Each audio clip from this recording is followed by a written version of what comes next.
Quais são os direitos mais negados aos servidores públicos do Rio Grande do Norte hoje? Nós temos muitos direitos negados dos servidores públicos do Rio Grande do Norte, e aí nós podemos falar dos servidores em geral ou podemos falar por categoria.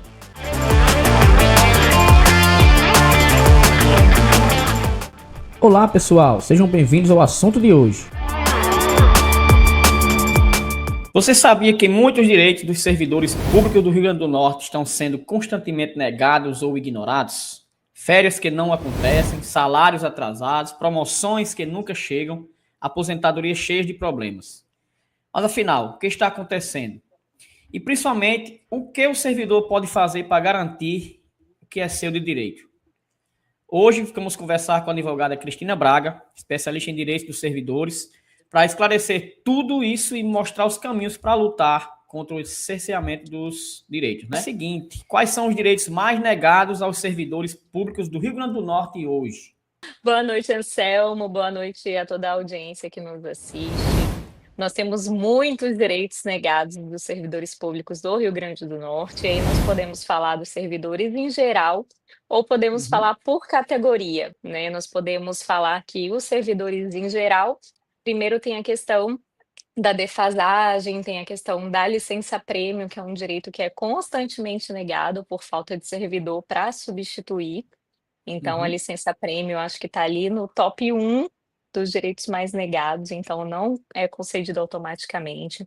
Progressão, promoção de carreira, mesmo o servidor abrindo o requerimento administrativo, esses direitos muitas vezes não são implantados e quando eles são implantados, esse retroativo ele não é pago. Então, implanta ali no contra-cheque do servidor, mas fica toda essa pendência de retroativo. Além disso, é muito comum também que se negue o direito de licença para capacitação profissional, então, às vezes, o servidor quer fazer um mestrado, um doutorado, ele quer tirar essa licença, e esse direito também ele acaba sendo negado, precisando aí de uma judicialização, mesmo preenchendo todos os requisitos, mesmo sendo um curso autorizado pelo MEC, reconhecido, nós ainda temos essa dificuldade. Então, nós temos uma gama de direitos, e se for categorizar, né, nós temos aí os professores que constantemente o cesto de férias acaba sendo atrasado ou não é pago, e isso acaba gerando um problema muito grande. Nós temos, agentes, né, da Polícia Penal, que são instrutores, por exemplo, que fazem os cursos de formação, não recebem pagamento. Nós temos diversas áreas, servidores da segurança, da saúde, da educação, e cada categoria tem direitos específicos que são negligenciados. Porque as progressões e promoções quase nunca saem do papel. Então, é isso aí, é uma questão mais de desorganização, acredito que financeira mesmo do ente público, e nós vamos falar de estado e de município, né, dos municípios em geral. Primeiro, uma desorganização, por quê? Nós temos uma legislação e essa legislação, ela normalmente, ela concede essa promoção, depende muito do regime, se é progressão ou se é promoção, se é na vertical ou na horizontal, e aí vai depender se essa promoção ela exige, por exemplo, um curso para você mudar, né, ou se for uma progressão ali na horizontal, geralmente é por avaliação a cada 2 ou 3 anos, dependendo do município ou do estado. Nesse caso, por que que não sai do papel? Primeiro, porque não se cumpre a legislação. Então a legislação ela determina que todo ano tem a avaliação e que a cada 2 anos ou 3 anos, dependendo da lei, tenha essa progressão. E acaba não acontecendo, primeiro, porque não existe, uma equipe técnica para fazer essas avaliações. E quando existe, essa equipe técnica até faz as avaliações, mas não há um planejamento financeiro para que toda a categoria receba essa progressão. E aí acaba entrando nesse problema que não há essa publicação. Quando o município ou o estado, eles não publicam, não entra no contra-cheque do servidor, e fica essa pendência. Então o servidor precisa judicializar, com avaliação ou sem avaliação, porque os tribunais hoje eles já entendem que mesmo que o estado ou o município não faça avaliação, tem que ser progredir de carreira, porque o servidor ele não pode ficar esperando o estado fazer quando ele quer fazer, ele é obrigado a fazer. Então, por esse motivo, o servidor não deve ficar sempre esperando, ele deve buscar realmente os direitos dele, buscar judicializar. Agora, quais direitos de aposentadoria e pensão são mais contestados e por quê? Essa pergunta é um pouco complexa de se responder, porque em relação à pensão, tem uma direta, né, uma resposta direta que todos os pensionistas do Rio Grande do Norte ficaram do ano de dois o último reajuste tinha sido em 2017. A Hum, partir do ano de 2018 não teve reajuste até 2025. Em 2025, o Estado concedeu, em janeiro, um reajuste a esses pensionistas, mas ficou todos esses anos, 6 anos de retroativo.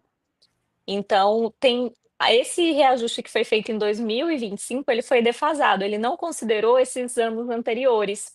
Então, todos os pensionistas do Rio Grande do Norte, eles precisam buscar essa correção desse reajuste na pensão. A pensão de todos os pensionistas acabou ficando muito defasada sem esse reajuste, então precisa buscar tanto o cálculo desse reajuste quanto o pagamento desse retroativo desde 2018 para cá. E em uhum, relação à aposentadoria, se torna complexo, porque cada servidor vai ter uma regra de aposentadoria diferente. Vai certo. depender do ano que o servidor entrou no serviço público. Por exemplo, a aposentadoria vai considerar quando ele entrou e as regras vigentes no momento da aposentadoria. Uhum, Então, por exemplo, vou dar um exemplo, de 2004 para cá, não tem mais paridade. Então, o servidor que ele entrou até dezembro ali, até antes de 2004, ele vai ter algo que chama paridade, que é quando tem reajuste aos servidores da ativa, o servidor aposentado tem essa paridade, é porque ele tem esse reajuste. Quem entrou depois não tem. A forma de cálculo da integralidade, eu vou me aposentar integral. E o integral não é o salário igual ao salário que você recebe na ativa, dependendo da sim. lei que estava vigente. Vai ser uma média salarial daquilo que você recebeu durante as últimas 80 contribuições, por exemplo. Então, é uma média salarial, essa integralidade. Então, você vai receber o integral referente a essa média. Então, falar de aposentadoria de servidor público, a gente precisa analisar individualmente a carreira de cada servidor. Nós não conseguimos aplicar uma regra geral na aposentadoria do servidor. Entendi. Cursos e capacitações feitos pelo servidor, eles são sempre reconhecidas pelo Estado ou não? Depende muito. Vai depender da lei que se aplica àquela carreira, né, daquele Uhum, servidor. Como cada servidor tem uma lei específica, um regime jurídico específico, tem regime jurídico que ele concede gratificações para os cursos. Então, se você faz uma pós-graduação, ou você vai ali aumentar, por exemplo, de nível, ou você vai receber um percentual sobre o seu salário, de 5, de 10, de 15%. 20% para mestrado, 30, 40 para doutorado. Então, realmente vai depender bastante. E além desses percentuais, tem esses enquadramentos na carreira.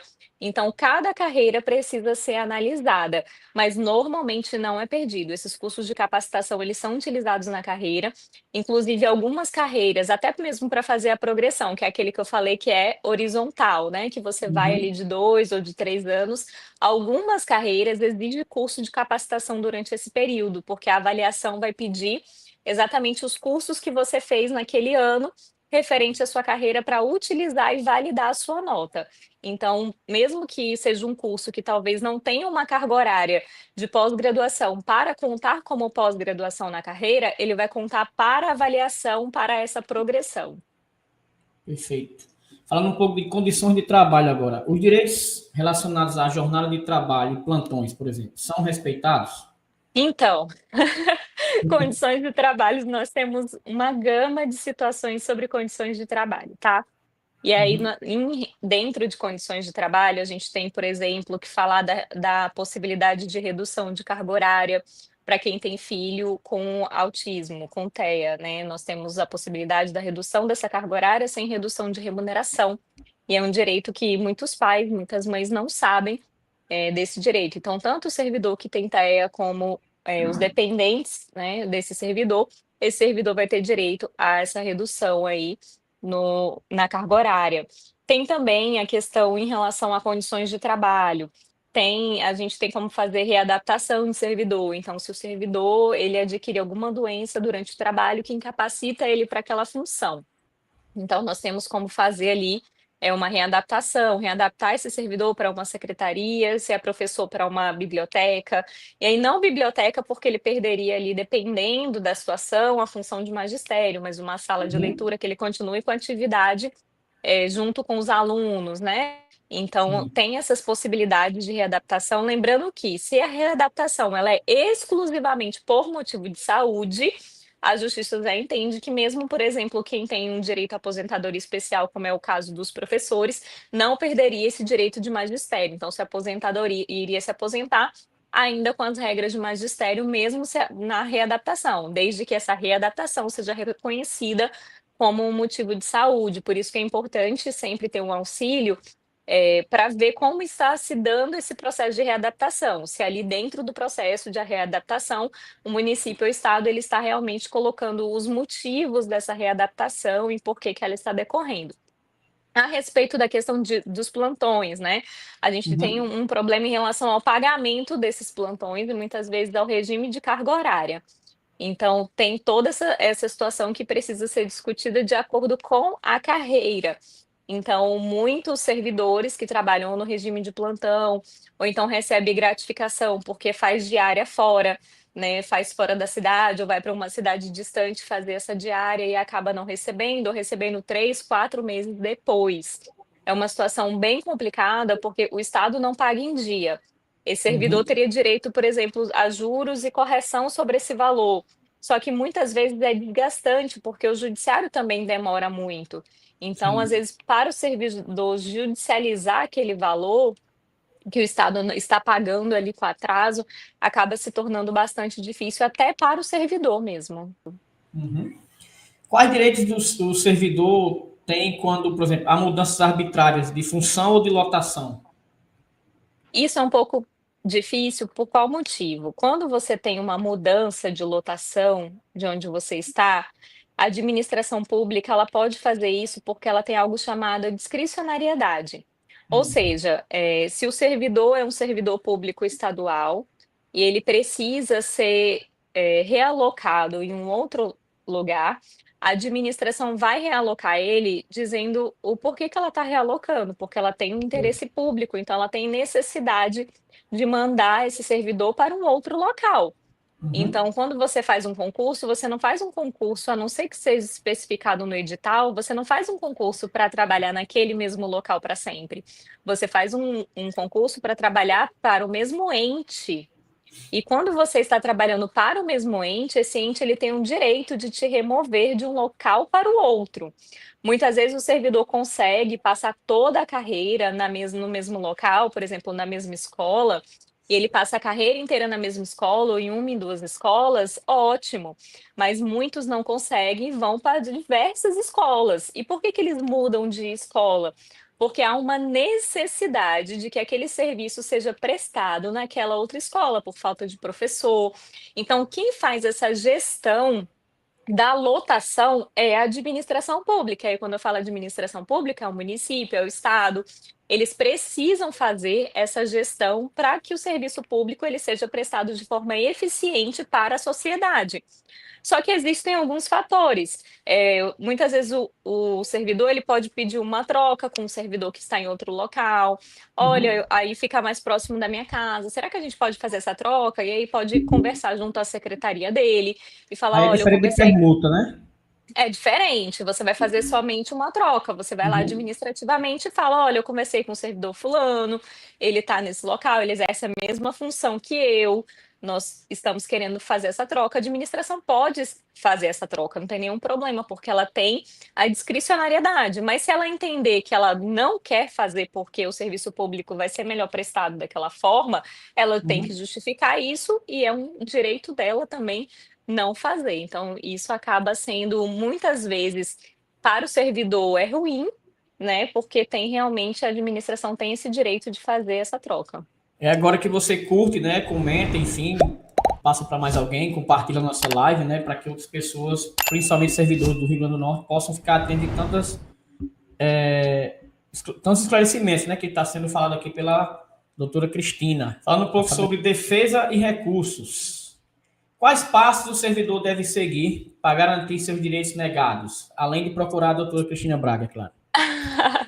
Então, o servidor público, quando ele tem algum direito, o primeiro passo que eu falo é: faça o requerimento administrativo na sua secretaria. Se você é lotado na Secretaria de Saúde, você vai fazer lá. Se você é lotado na Secretaria de Educação, você vai lá. Vai lá e abre um requerimento. Olha, eu preciso mudar, minha progressão está atrasada. Então, você vai lá e faz um requerimento. Requerimento de progressão. Se você quer uma licença prêmio, você vai lá e faz um requerimento. Tudo na administração para o servidor precisa ser feito por meio de requerimento. Nós precisamos, a prova dentro do processo judicial do servidor público, ele é baseada totalmente em documentos. Quando você vê um processo judicial de servidor público, ele não tem uma audiência no qual as partes vão lá e vai ter testemunha e vai estar falando. Normalmente não é assim que funciona quando nós falamos de direito de carreira. Geralmente, o que que acontece? O servidor faz o requerimento e nós utilizamos esse processo administrativo dentro do processo judicial, porque essas são as provas do servidor. Sempre faça o requerimento. Se você, por exemplo, está respondendo um processo administrativo disciplinar, teve uma denúncia. E aí, quando tem uma denúncia, o ente público, a administração, é obrigado a abrir um procedimento de investigação. Então, inicialmente, esse processo ele se chama sindicância. O servidor ele é notificado, abre-se essa sindicância, o servidor, ao final dessa sindicância, nessa sindicância eles vão investigar. Essa denúncia procede ou essa denúncia não procede? Ao final, eles vão dar um relatório. Esse relatório vai ser para abrir um processo disciplinar contra o servidor ou arquivar a sindicância porque a denúncia não procede. Uma vez que abriu esse processo disciplinar contra o servidor, o que que precisa ser feito? O servidor, ele não é obrigado a contratar um advogado, mas nós sempre aconselhamos que ele contrate um advogado. Por quê? Esse processo disciplinar, ele pode gerar uma advertência, ele pode gerar uma suspensão, mas ele também pode gerar uma demissão, dependendo do caso. E como que você faz durante esse processo? Você, quando tem um advogado, esse advogado ele vai acompanhar toda, por exemplo, oitiva de testemunha. Então, as testemunhas são chamadas para depor no processo administrativo e o advogado do servidor vai estar lá para saber o que que a testemunha está falando, para poder entender o caso com mais profundidade, para poder juntar os argumentos da defesa. Então, quando nós estamos lá, quando o advogado está dentro do processo disciplinar, ele corre de uma forma diferente para o servidor, porque ele tem acesso a todos os meios para se defender. Ele vai fazer uma defesa prévia, essa defesa prévia, se ela for já tratar sobre o mérito, ela já muitas vezes consegue arquivar esse processo. Mas se a defesa prévia não arquivou, o advogado vai estar lá com as oitivas de testemunha. Depois o advogado apresenta uma defesa efetiva dentro do processo. Teve uma decisão ruim, ele pode recorrer. Então eu falo que o momento do servidor se defender é dentro do processo administrativo. Depois que esse processo vai para o judiciário, ele não vai entrar no mérito efetivo desse processo administrativo disciplinar, a não ser que tenha acontecido algum tipo de ilegalidade dentro desse processo. Por isso que o momento certo é o servidor contratar um advogado para acompanhar dentro do processo administrativo disciplinar. Perfeito. Vale a pena, a gente sabe que a justiça é bem demorada, né, aqui no país. Vale a pena buscar justiça quando direitos são negados? Quais os casos mais comuns? Vale a pena. Na verdade, basicamente, todos os servidores do Rio Grande do Norte e da maioria dos municípios precisam buscar a justiça, porque administrativamente esses direitos não são concedidos, principalmente valores retroativos, né?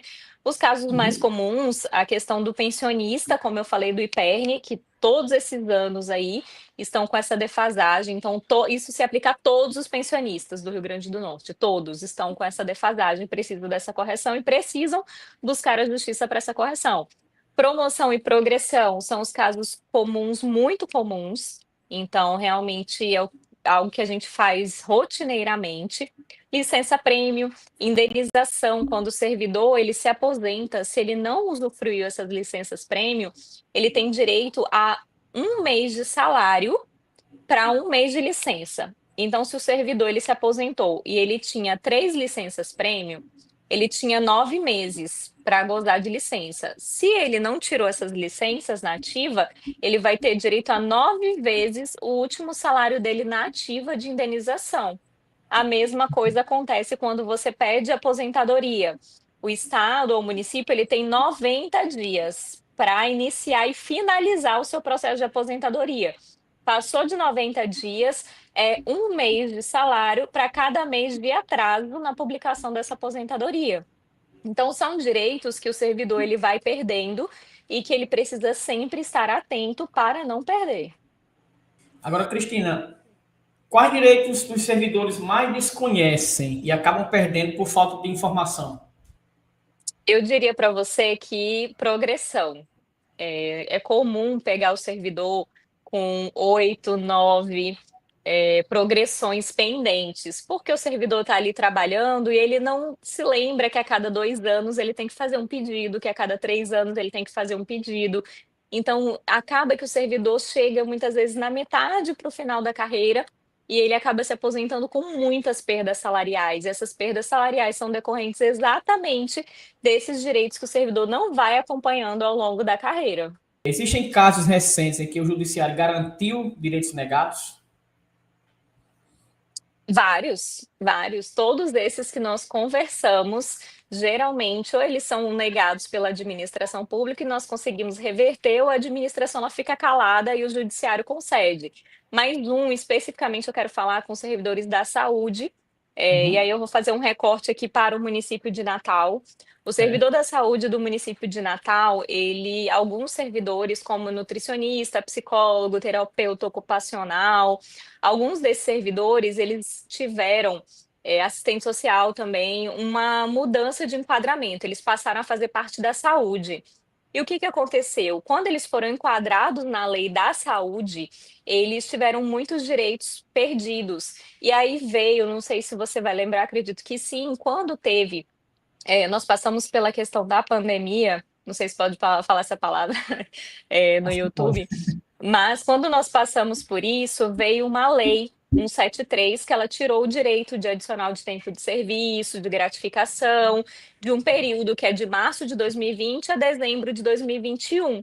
Só que o profissional da saúde e o de segurança pública, essa lei ela não se encaixa.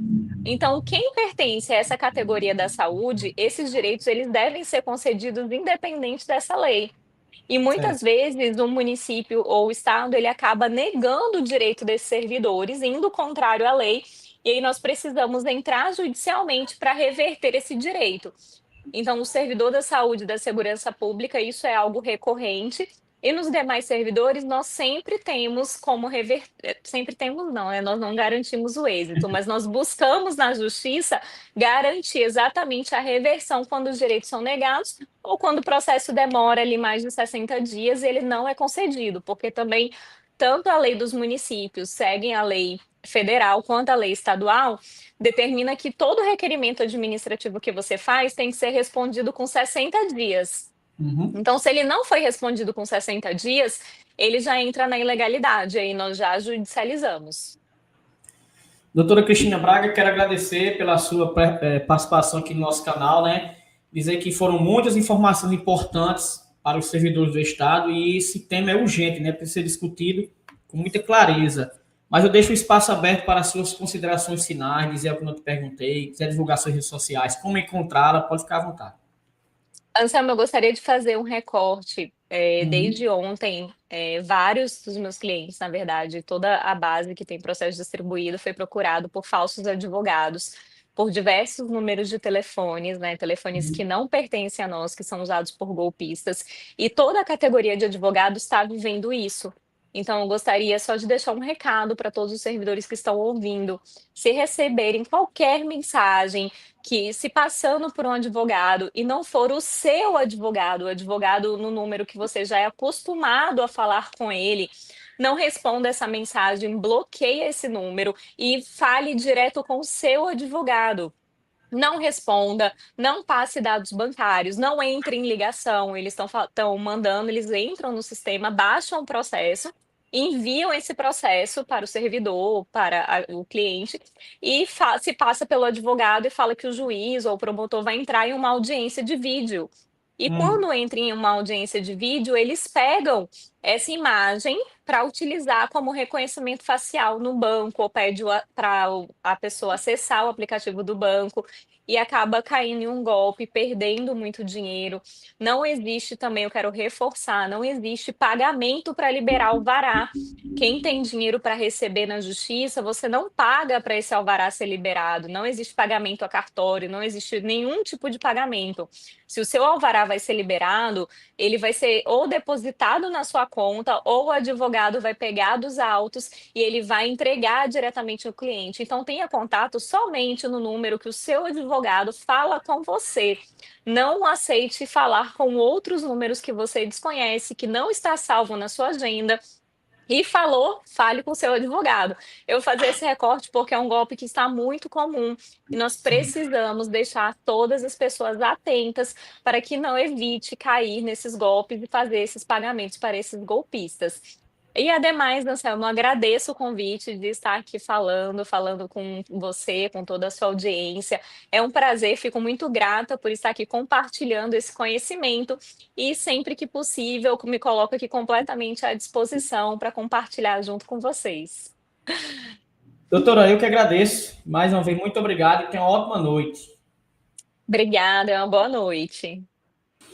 É isso aí, pessoal. Se você é servidor público ou conhece alguém que enfrenta essas dificuldades, né, compartilha esse vídeo, compartilha essa live, para que mais pessoas tenham acesso a essas informações, que é de suma importância, né?